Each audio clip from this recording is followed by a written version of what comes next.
Nanay, ako nakabiling patula. Pwede ah. Igisa mo't ulam natin panghapunan.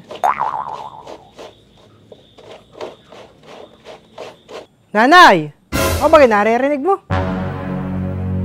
Pwede ang patula, igisa mo at ulam natin ngayong gabi. Ah, oo, hala. Sige anak. Mamaya ko lutuin. Tatapusin ko lang ito ah. Ako nga pati nanay, pagtimpla mo muna ng kape. Mamaya mo na ituloy ang ginagawa mo ah.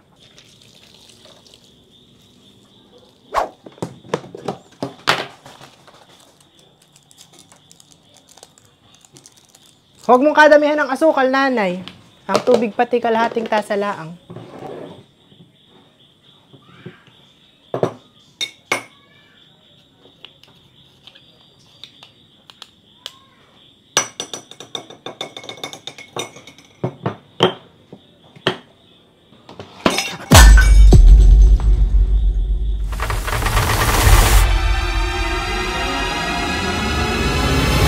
Tanga-tanga ka na naman, ha, ni nanay.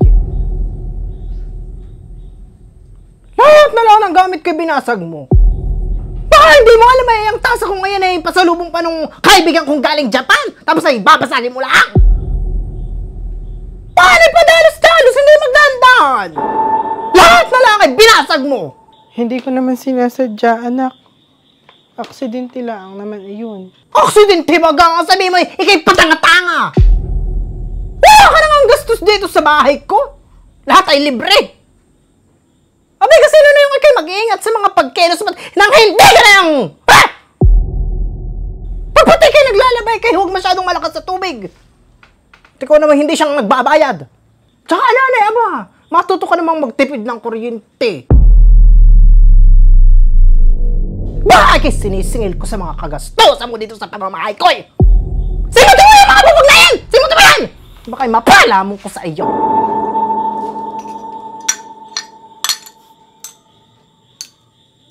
Mas ka na din na ito! Ako na magtitimpla ng kape ko! Tapos na pinalalabawa!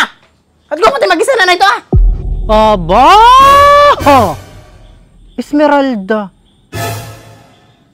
Abay, bakit ikay walang galang sa ina mo?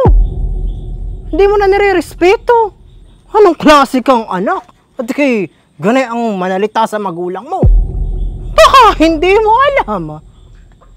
Ay, ang ina mo ang dahilan kung bakit ikay narito sa mundo. Tapos iyo lang ang babastusin ng paganayan. O guys, ay mali. Mali, Esmeralda. Yung mga nalabas sa bunganga mo. Labis-labis ang sakripisyo ng isang ina sa mga anak. Buhat nung kayo'y nasa sinapupunan pa hanggang sa kayo'y nagsipagdalaga. Tapos ay gagana-ganay mo lang ang ina mo. Kung hindi mo kayang igalang bilang nanay iyang ina mo, ay trato mo naman bilang tao. Grabe ka, Esmeralda. Sa buong buhay ko ngayon lang ako nakakita ng kanay ang anak sa magulang. Dapat ang ina ay minamahal habang nabubuhay pa. Pasayahin mo. At baka pagdating ng araw ay magsisi ka. Maigi ka nga at ikay may nanay pa. Kaya huwag mong aksayahin ang panahong kasama mo pa ang ina mo. Ikaw naman, Susan, honey. Ay kay daig-daigan diyan sa anak mo ah. Conchita, aba ikaw man din na hindi namin kaabot-usap dito. Kaya huwag nakikisaw-saw sa pagtatalo naming mag-ina. Yung problema namin dito sa aming pamamahay ay sa amin na ayon. Huwag ka nang nakikisaw-saw pa. Tsaka totoo namang kasalanan ko. At nabasag ko itong tasa niya. Kaya tanggap ko ako'y nakakagalitan.